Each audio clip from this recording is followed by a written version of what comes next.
Hi, I'm Dr. Greg Marcus, a recovering workaholic who transforms the chronically overworked into balanced and thriving people. I'm the author of Busting Your Corporate Idol, Self-Help for the Chronically Overworked. And I'm talking with Rabbi Sol Solomon on Dave's Gone By on UNC Radio.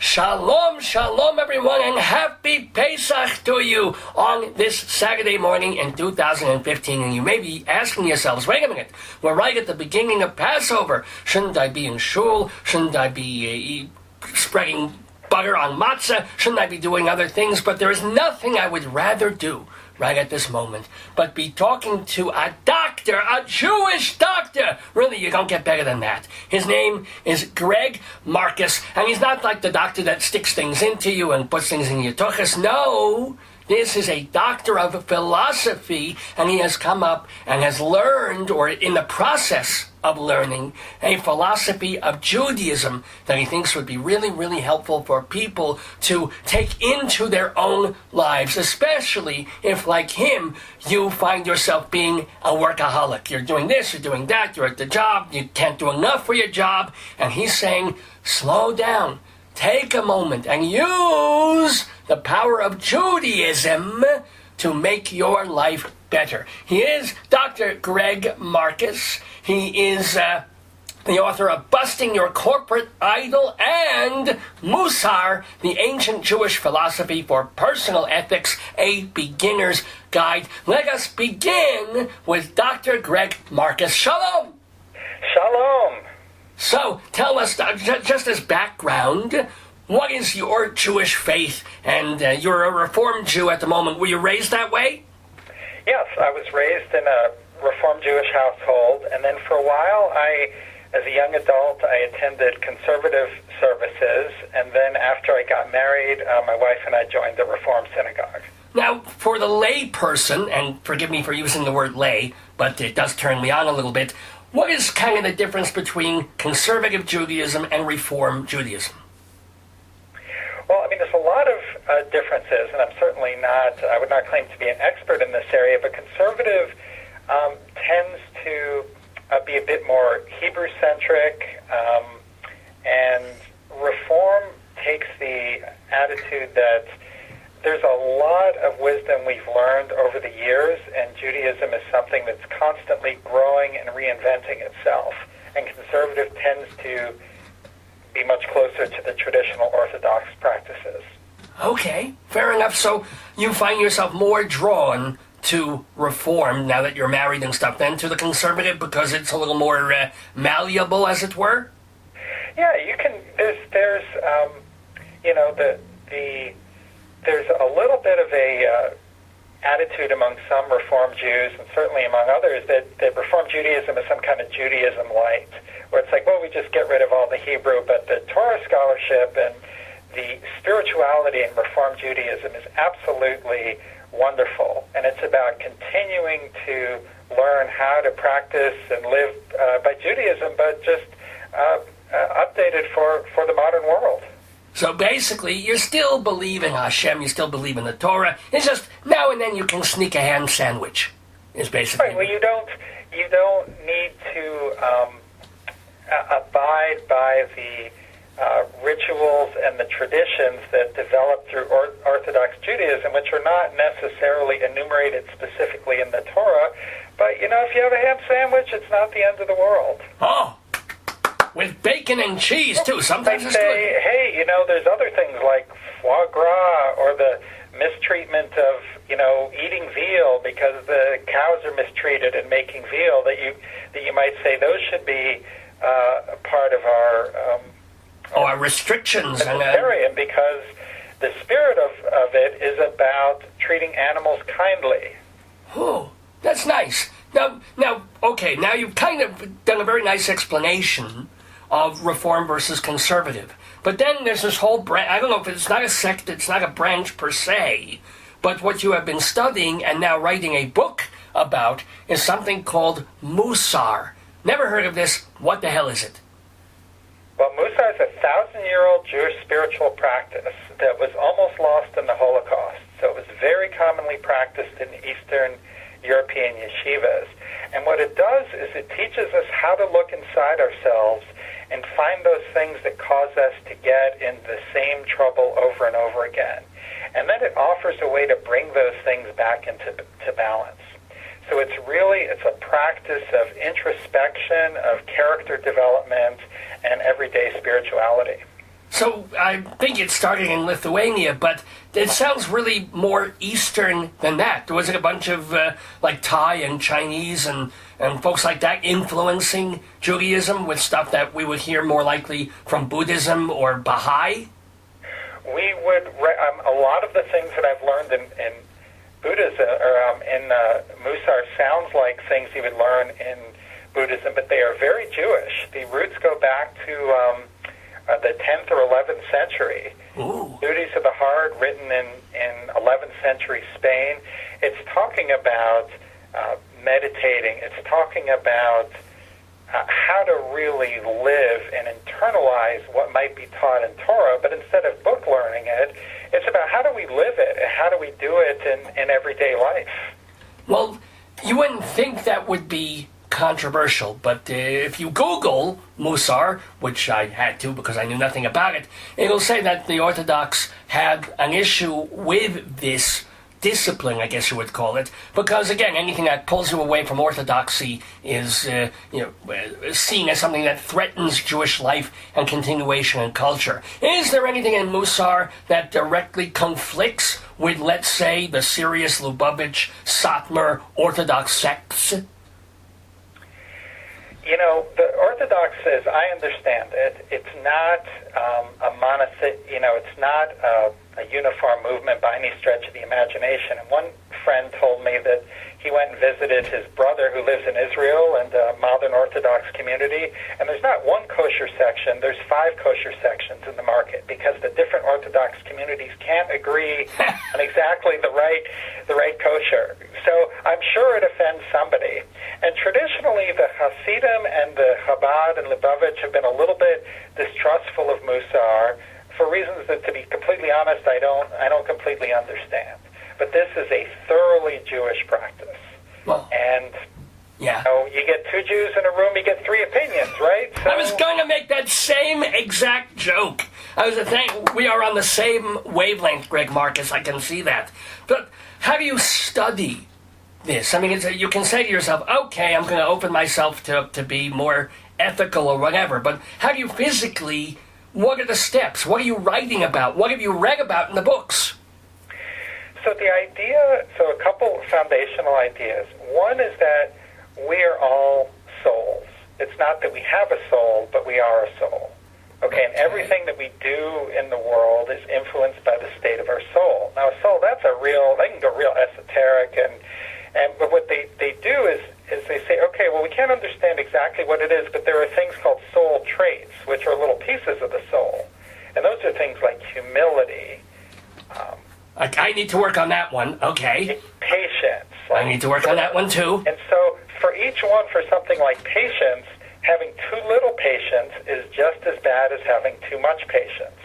So for 2 weeks, we will work on patience. Now, you might say, well, how can having too much patience be a bad thing? Right, yeah. I have too little patience. So I'm swearing at other drivers, and I'm, getting real hot and bothered when my kids can't get out the door fast enough. So, okay, I understand why being more patient is better, but if we're too patient, we might stay in a bad situation too long. Maybe we're in a bad job. Maybe we're in a bad relationship. And there comes a point where you can't just say, well, if I'm patient, things will get better. We need to take action. If there's social injustice, we can't sit around and be patient and hope that magically things will get better. We need to take action to make things better. That is a marvelous explanation. What are some other aspects of Mussar that need to be, you can hear them, but it doesn't really sink in. You have to work on them. You have to read more about them and explore. Yes, this is very much a practice. So there's 13 different soul traits. The Hebrew word is midos. Soul trait, it's a love trait, it's a soul trait. Sorry, continue. Yes, well, you get on and you play music and you dance and it's on TV and it's just a wonderful, wonderful experience. Well, not for the host. He killed himself later on. But anyway, He really did. It's kind of a sad thing, but That is sad. yeah, more about Mussar. More about Mussar. So there are 13 soul traits. You practice each one for 2 weeks, and you start the day with a mantra, with something to kind of set your mind and to kind of prepare yourself to observe throughout the day how this soul trait is coming into play. So then during the day, you will look for opportunities to test yourself. So if you're doing patience, for example, it might be, okay, I'm going to seek out a long line to stand in. And I'm going to stand in this line and say, boy, this is a really good opportunity to practice patience. Oh, interesting. I'm going to allow other cars to move in front of me while I'm driving to practice patience. Now, can I ask what something like that you did yourself, be it for patience or another one of the 13 mantra things? What's something you physically did in the past months or years to help yourself to get over a hump, as it were? Right, well, let's see. What is something that I did? So one thing, one of the soul traits is called honor, and that's like honoring other people. It's how you treat others. Okay. So one of the practices is you greet everyone before they can greet you. So you're walking down the street and you see someone coming and you give them a big smile and you say hello. Now that might seem like a small thing, but you know, if you're in New York and you're going down the street and smiling at everybody and saying hello, I mean, back in the 70s you could get shanked, something like that. So it's not something that we're used to doing, but each time we do that, it has an influence on our inner world, and we become just better at looking people in the eye and connecting with other people. And would you even still recommend doing this on the subway? You know, I think Judaism also puts a premium on life preservation. I think that people will need to judge their circumstances. I live in California now. Oh, well. You know, I don't have that. We don't have subways or those particular things. But even out here, it's not something that people regularly do. Well, if you're on the freeway and somebody cuts you off and you start going, hi, nice to see you, you're dead. The gun comes out, you're dead. I would not be greeting somebody on the freeway like that. If somebody cuts me off, it's like, okay, whatever. I might feel a little compassion. Boy, they must be really having a bad day, that they feel it's so necessary to do an unsafe maneuver like that to get wherever they're going more quickly. Now, we're talking with Dr. Greg Marcus, and people say, "Oh, doctor," and we explain, no, he's not a doctor that gives you shots or puts you on an operating table or anything like that. You have a doctor in a different thing, but you were kind of biomedical in a way. Your whole background, I had no idea about this, was in chemistry and biology, yes? It was in molecular biology and genetics. Genetics, wow. Every time you say I'm not a doctor that gives people shots, I'm reminded of my grandmother, may she rest in peace. She used to say, is he a doctor or a dentist? And so be like, oh, he's a doctor, a dentist. Well, now it'd be, oh, he's a doctor of philosophy. And she was, for the record, a little disappointed I did not go to medical school, being a good Jewish grandmother that she was. Being a good, that's just incredibly natural, but you were in the field. I mean, there are doctors who are, or non-doctor doctors who teach English. You know, they teach history, things like that. You know, you go get them, you show them a boil on your neck, there's nothing they can do. They're useless. Absolutely useless. But you at least understand genetics and molecular things and how Watson and Crick do the helix stuff, I assume. Oh yeah. That was like my bread and butter. And for 10 years, I did research in genetics and human genetics, and I would see, I was in the biotech industry, and we would have these really cutting-edge devices for genetics research, and I would see a story in the New York Times about new genes discovered for schizophrenia, and that would be one of my customers, a scientist using my product. See, this bothers me because I think all schizophrenics should wear slacks and not jeans. So, you know, they should leave the new jeans alone. I'm very sorry about shorts? That. Shorts, too. What about shorts? What about corduroy shorts? And although it's dangerous, they're falling around, they're psychotic, they're going to hit their knees on things. The knees have to be protected. So shorts, maybe not such a good idea. You're right. I hadn't thought of that through sufficiently. See, they should take away your doctorate. You need to take more classes. Well, I don't have a doctorate in pants. Doctorate in jeans. You're right.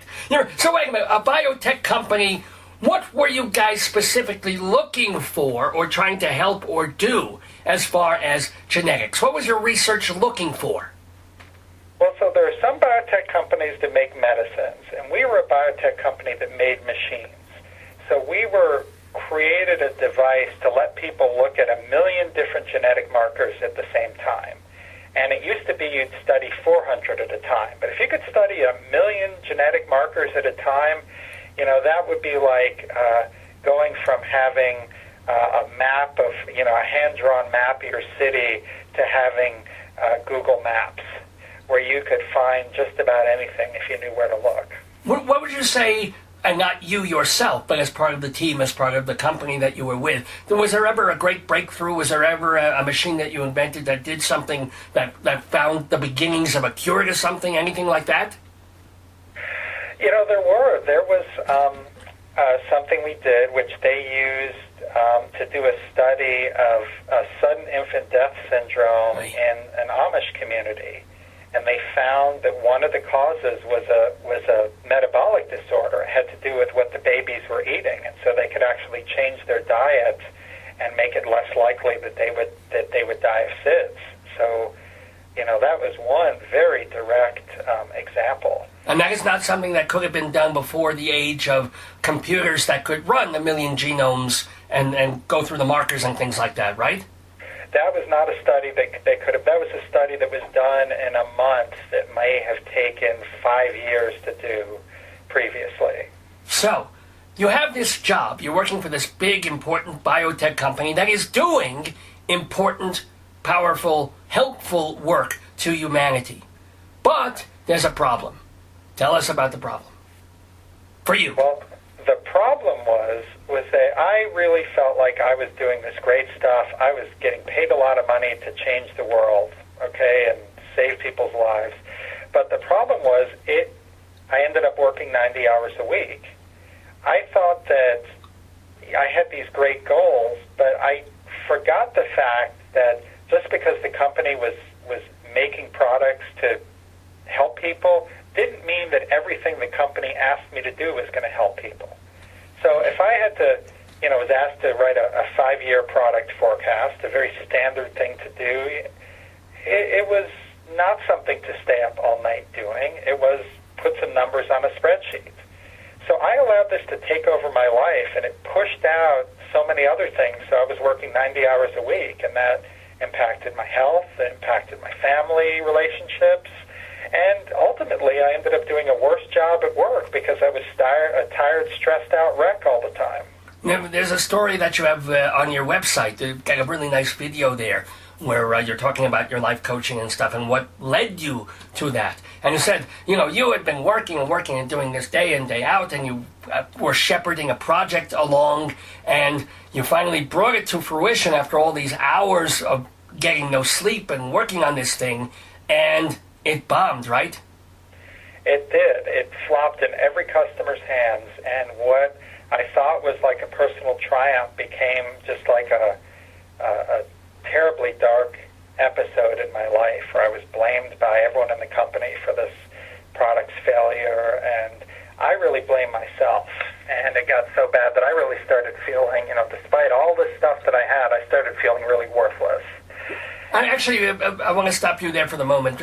I'm just a little curious. What was that product trying to do? So that was the product. So eventually we had this product with 1 million genetic markers. This was the product with 500,000 markers.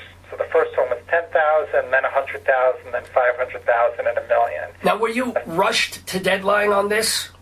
Well, we were. We were told it had to be out at a certain time, and, that was not something that we had control over. And so I was leading this team, and I said, we're going to make this date, and we made the date because we worked weekends, we worked through vacations, and we did that for a year.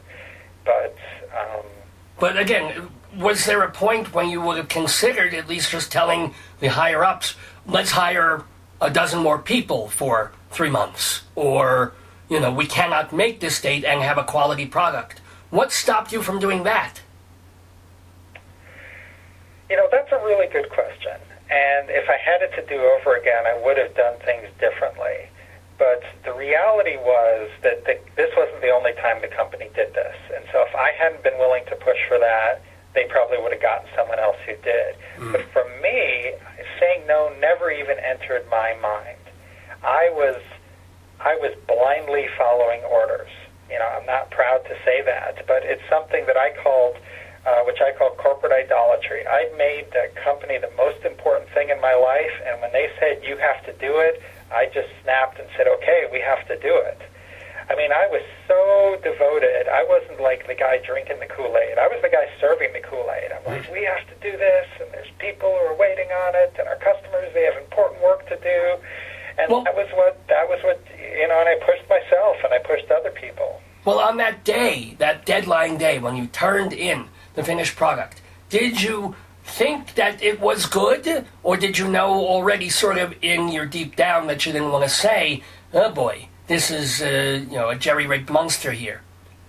Well, when you go to launch a product, we had to go to a committee of people to explain the product launch. And so we had a long list of risks.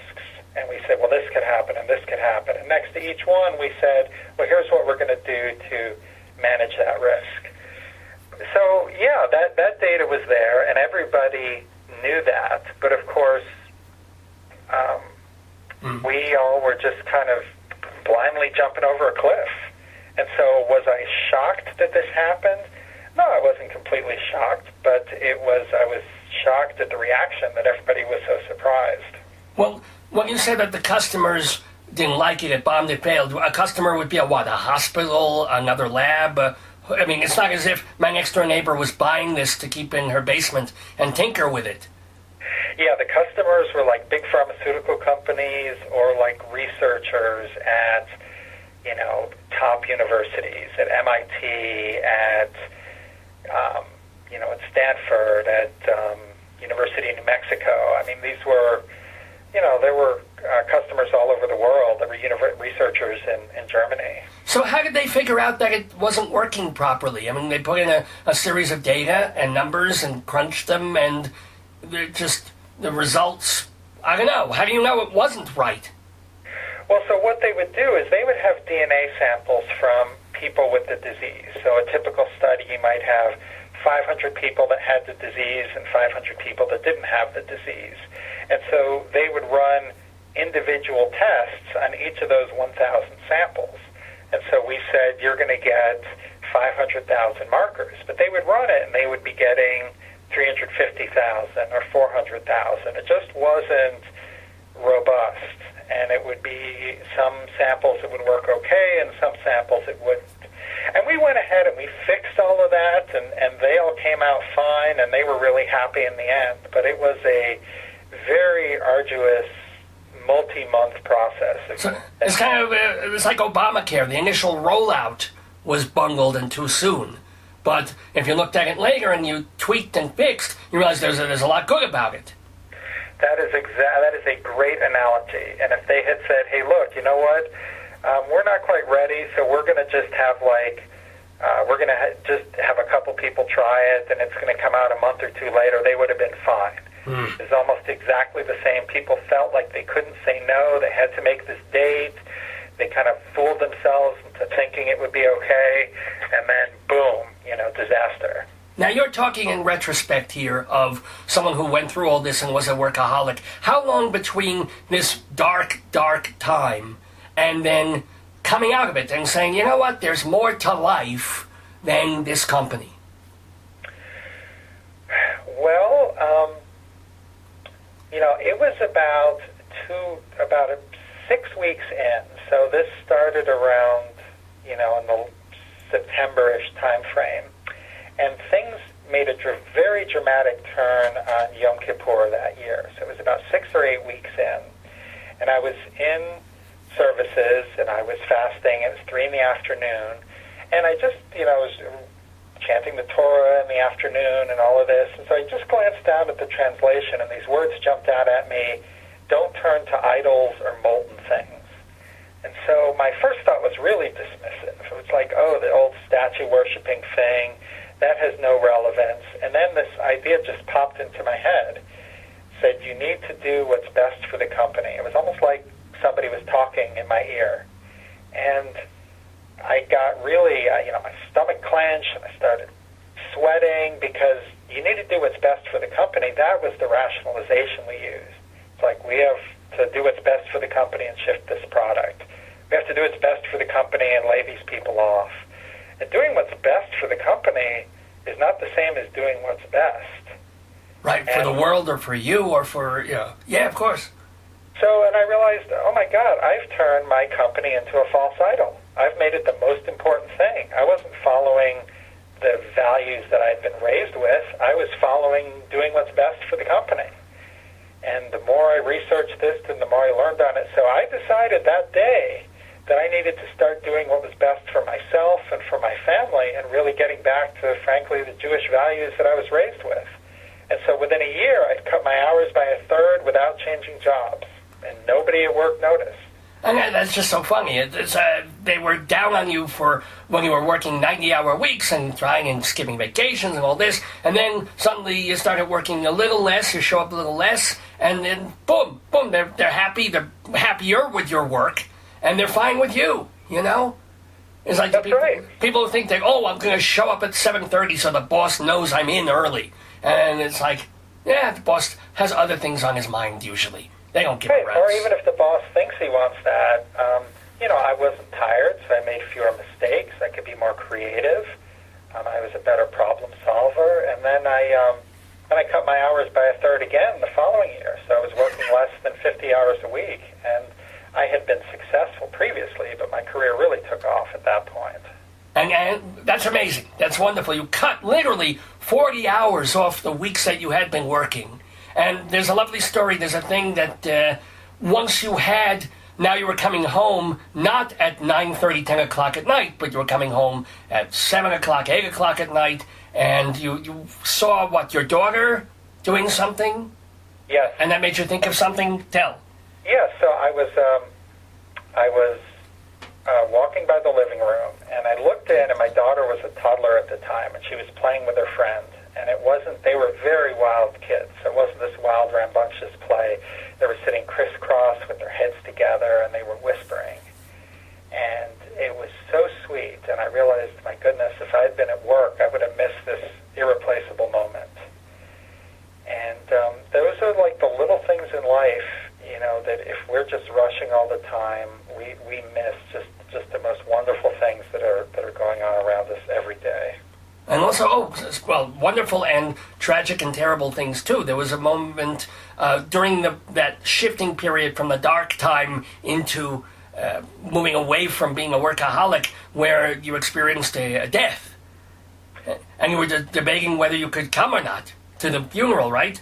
Yes, my grandmother died right at, I was at a conference where we had just launched the product, and it was flopping, and I spent all day telling people that things were going to be okay and trying to save the business. And then my grandmother passed away. I was very close with her, and I was thinking about not going to the funeral because this work was so important to me. And, thankfully they agreed to hold the funeral for a day, and I went, and that's not a very admirable thing, but at least I made it there. And if I hadn't, that would have been just something I would have felt bad about forever. So already that was the ramping up towards where you are now. And you are still working for this company, are you? No. Oh, what happened? Well, I stayed with that company for about a year and a half after that. Then I left that company. I worked somewhere else for a couple of years where I was very much in balance. I was working 40 or 50 hours a week, and there were a lot of strange things that happened. Like I would be told, you're the most productive person I've ever seen. You get more done than anyone I've ever met. But people kind of perceive you as a 9-to-5er. What? I get more done. Why do you care how many hours I work? But I actually left the corporate world. I was working on a project that was very challenging. I was working with people who were assholes, and I good for you for. And I said, I don't need to do this. And so I resigned to figure out what to do, and I became a stay-at-home dad and wrote my book. You became a stay-at-home. Wow.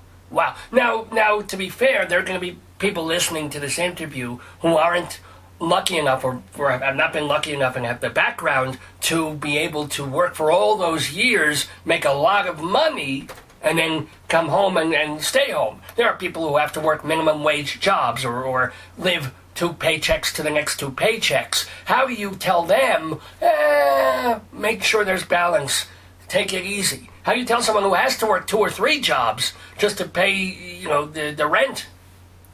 That's a very different issue. That becomes an issue of survival. And for, where I am in Silicon Valley, you'd think people were talking about survival when, they have their 6-figure, 7-figure salaries, and they're worried that, if they don't work this long, something terrible is going to happen. Someone who's working 3 jobs just to survive, that's a social justice issue. And I would tell them to look for opportunities to unionize or to fight for a higher minimum wage or something along those lines, because there's no reason for someone to be working 2 minimum wage jobs and still being on food stamps. That's what it is. From a health insurance, it's terrible. It's horrible. It is. If people really could afford cars and sending their kids to college and keeping themselves healthy and to doctors, you need 6 figures in certain cities in America, including California and Silicon Valley. That's right. And there's actually been a big movement here where they've started to pay much higher wages to the custodians and to the people who drive the shuttle buses in Silicon Valley. Because, good. There's all this money that's flowing into the people who are making the products, but the people at the bottom were not sharing in that prosperity. So that's one of the positive changes that we've seen out here. Well, that's California for you, and good for you, and thank goodness for that. You're not going to find that in other cities, unfortunately. They'll raise the minimum wage just enough to keep people slaves. And which brings us back to Passover, by the way, which it is. And so to kind of wrap up this conversation with Dr. Greg Marcus, do you have any great childhood memories of Passover? Childhood memories of Passover. We used to go to my grandparents for Passover, and I just remember my grandfather, who was born in Romania, and he could go through that Seder so quickly, and you're like, okay, let's eat, and it was just always a lot of fun. And do you hold 2 Seders yourself? Do you go to other relatives? What do you do now in your life? So now what we do is we have a very close group of friends, and we get together. One of them hosts a Seder, and we get together and go there. And we have a great time. And another friend of ours wrote his own Haggadah in the style of Dr. Seuss. Oh! Read that every year, and we bring in, sometimes the kids do skits, and it is just a lot of fun. That is what it's all about. I wish... I wish so much of all the different sects of Judaism would understand that it's about fun and family and tradition, but not going crazy with the traditions and being worried, there's 18 different sets of dishes, and you have to do this, and you have to get every little crumb off the thing. It's not about all that. And again, you can become a holiday-holic if you get too into the minutiae of these things. Exactly. You get into the minutia and drive yourself crazy, and for some people that's important to them, and okay, that's fine. But the rest of us shouldn't feel bad because we don't do that stuff. And if we're getting together with family, and there's a lot about Passover to like, about learning how to ask questions and not just accepting things the way they are, and telling stories, and remember the stranger because you were strangers in the land of Egypt. I mean, that's That's a foundational Jewish value that I think we all share. Even a lot of secular Jews, they fight for the underdog, and they don't even know why. That's a Jewish thing. It goes back to Passover, remembering that you were strangers in the land of Egypt. Wow. Well put. Now, you have written the book, as I mentioned at the top of this interview, Busting Your Corporate Idol, which is available in all the usual places books are sold. What about this new one, though, if people want to learn more about Mussar, the ancient Jewish philosophy for personal ethics, a beginner's guide? Is that available yet? That is not available yet. It is. I am still writing that. That will be out in 2016. Oh, okay. But people can read your blog, right? People can read my blog. If you go to drgregmarcus.com, you can read my blog. You can sign up for my email list. And I am part of a great group of people. We founded another website called BayAreaMussar.org, where we're trying to really create a big Mussar community here in the San Francisco Bay Area. So I really welcome people to get in touch with me, follow me on Twitter, go to my Facebook page, and I'd love to be in touch and see how I can help you in your secular and spiritual journey towards balance. Because you do life coaching and things like that as well. You work with people, right? Yeah, I work with people one-on-one, and people come to me who are just working all the time, and their personal life is suffering, and they've had enough, and they feel trapped and don't know what to do, and I can help. I've helped a lot of people where in just a couple of months they're not working on weekends, and they're thriving in their career, and it's spectacular what people can do if they just learn to look at things a little bit differently and just try a few different techniques. Sounds good to me. drgregmarcus.com. That is the website, and the blog, and that'll take you to the Twitter and the Facebook as well. drgregmarcus.com. Last question for you, Doctor, and we thank you so much for being so much fun and so interesting on this program. Give us one more of the 13 things that Mussar people need to think about and work on and develop. Well, so one of the other traits is order. The Hebrew word is seder, which is also very relevant for Passover. So someone with too little order, like myself, will tend to be messy, and people with too much order will tend to be, obsessively fastidious. And so it's finding that right point of balance. So with Mussar, it's not about becoming something you're not overnight. I would say, what is the one small thing that you can start to do? I'll share you a real funny story. Please. I decided that when I was first practicing order, what I was going to do is I'm going to start putting my pajamas under my pillow every night in the morning. Because at bedtime, I was stressed out, running around looking for my pajamas all the time. So I said, I'm going to put my pajamas under my pillow, and it's been great. I always know where they are. So I told this to my Mussar teacher, and she said, that's really good. And plus, would God really leave his pajamas on the floor? Well, God would, because he's God. Sure, God doesn't even wear pajamas. We know God just goes in the buff. Oh, my God. Wow, there's an image. Well, unless God is a woman, then there's an image. Lots to think about. Thanks to Dr. Greg Marcus here in the neighborhood. Please go to his website. Please check him out, and please bring some ethics and some balance into your life. For example, by listening to this radio show every Saturday morning. Dr. Marcus, thank you. A delight and a happy Pesach to you. Happy Pesach. It's been an absolute pleasure.